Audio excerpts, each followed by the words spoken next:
The night was cold, the air sharp with the smell of burning leaves. Three friends, Evan, Clara, and Miles, gathered around a flickering campfire in the woods behind Clara's grandmother's house. The trees creaked under the weight of the November wind, and the moon hung low like a pale eye watching their every move. Evan grinned and threw another log onto the fire. "Let us tell horror stories," he said. "Three of them, one for each of us." The first story came from Clara. She told of the Whispering Leaves, an old legend about a woman who could speak through the autumn winds. Anyone who disturbed the forest after midnight could hear her voice, calling their name. As Clara finished, the wind seemed to sigh through the trees, long and soft, and for a brief moment, Miles swore he heard his own name carried through the air. The second story was Evan's The Scarecrow of Hollow Creek. A tale about a farmer who vanished one November night, leaving only his scarecrow standing in the field. The next morning, the scarecrow's clothes were soaked in blood. As Evan spoke, Clara noticed movement in the field beyond the firelight, a dark shape standing perfectly still. The third story came from Miles, the last visitor. It was about a man who knocked on doors at night, asking to come inside for warmth. Those who let him in were found frozen solid by dawn. Miles laughed after finishing, but when he turned around, there was a sound: 3 knocks on a nearby cabin door. The friends froze. No one moved. The knocks came again, louder this time. Evan picked up the flashlight, shining it toward the door. The handle turned slowly. When the light flickered, all 3 stories seemed to come alive at once: the whispering wind, the shadow in the field, and the figure at the door. By morning, the campfire was cold, and the chairs were empty. Only the wind moved through the forest, whispering 3 names over and over again. The first story Clara told was called The Whispering Leaves, a haunting legend whispered among locals every autumn. It was said that deep within the woods, when the air turned sharp and the trees began to shed their leaves, a spirit awoke, a woman who once lived and died in loneliness among those same trees. She was known only as Evelyn the Whisperer, and her soul was bound to the forest forever, her voice carried by the wind that rustled through the branches. Clara's voice trembled as she told it. The story said Evelyn's whispers could only be heard on cold November nights, when the world grew silent and the moonlight made the woods glow pale and strange. Anyone who wandered too deep after midnight might hear her soft murmur calling their name. The moment you answered even a whisper in return, you were lost. Your spirit would wander among the leaves, becoming another voice in the restless wind. The more Clara spoke, the more uneasy the others felt. The forest around them seemed to respond, the trees sighing with each gust. The crackle of the fire faded beneath the sound of leaves rustling, and the friends began glancing toward the dark edge of the trees. Evan tried to laugh it off, saying it was only the wind. But Miles froze suddenly, his expression changing. He swore he heard someone call his name, soft, almost loving, drifting from the woods behind him. The night grew colder. The fire sputtered. Clara stopped speaking, her eyes fixed on the trembling leaves above. For a long moment, no one moved. Then came the whisper again, this time clearer, closer. It wasn't a shout or a voice carried by echo. It was personal. Intimate. It said, "Miles." The 3 sat frozen, barely breathing. No one dared to answer. The fire popped suddenly, breaking the silence, and the whisper vanished into the wind. But the mood around the campfire had changed. The forest no longer felt like a background, it felt alive, aware, listening. That night, the legend of the Whispering Leaves stopped being just a story. It became a warning. Because in those woods, the wind didn't just move, it spoke, and it remembered the names of those who listened. The second story came from Evan, a tale darker and colder than the first. He called it The Scarecrow of Hollow Creek.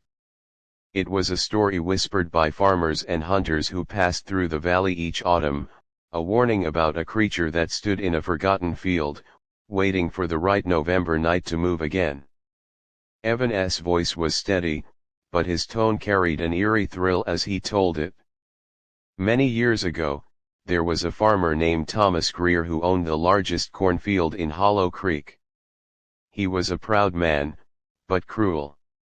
When the harvest failed one year, Thomas blamed his workers and drove them away without pay, leaving them hungry and desperate as the frost began to set in.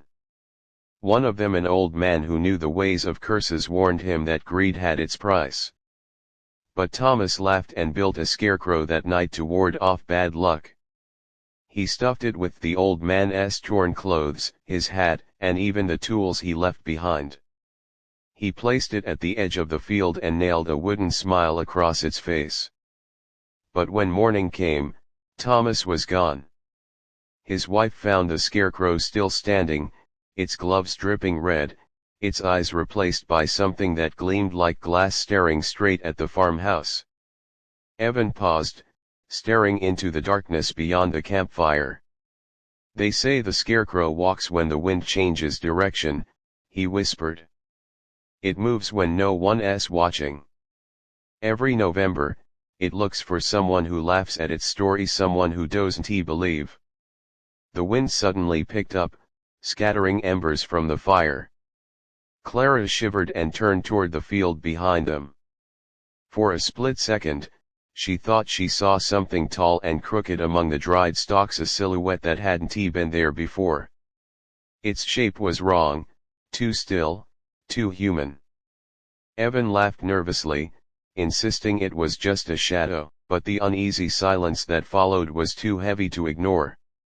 The scarecrow might have been just a tale, but in that cold November night, the field seemed to breathe, and something within it seemed to be waiting, listening, smiling with that nailed wooden grin. And deep down, all three of them knew, some stories don't stay buried in the field forever. Miles's turn came last, and his story was the most chilling of all. He called it The Last Visitor.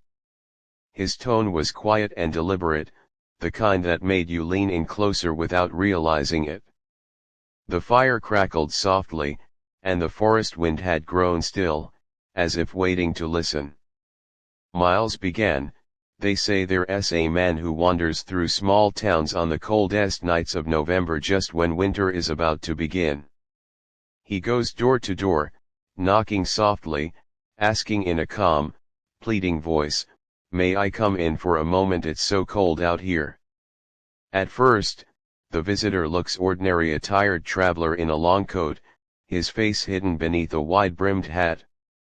Those who open their doors feel pity for him. They invite him in, offer him a blanket or a seat by the fire. He never refuses." As the last echo of Miles's story faded into the night, a strange silence fell over the campfire. The wind that had whispered through the trees only moments ago was gone, leaving the woods deathly still. None of them spoke. They just stared at the fire, trying to shake off the uneasy feeling that each of their stories had stirred. Then came the sound, 3 slow knocks echoing from the direction of the old cabin behind them. At first, they all laughed nervously, thinking it was some animal or maybe just the wind. But the knocks came again, louder, deliberate, and human. The friends exchanged frightened glances. Miles's story had ended with a knock at the door, and now the sound was real. Clara's heartbeat quickened. She remembered the whisper that had called Miles's name earlier, and Evan's scarecrow shadow that seemed to move in the field. One by one, the 3 tales they had told around the fire seemed to be stepping out of the darkness and into their world. Evan grabbed a flashlight, his hand trembling. "It's just a prank," he muttered, though he didn't sound convinced. He shone the light toward the cabin door. The handle moved slow, steady, creaking with the sound of rusted metal. The door inched open, and a cold gust of wind rushed out, carrying with it a faint whisper that sounded like leaves brushing against each other. Clara gasped. The air was freezing now, the same kind of biting cold that Miles had described in his tale. Beyond the trees, something tall and crooked seemed to stand in the field, the outline of a scarecrow swaying against the moonlight. And just as Evan turned back toward the fire, the wind whispered once more, "Miles." The friends bolted toward the house, slamming the door shut behind them.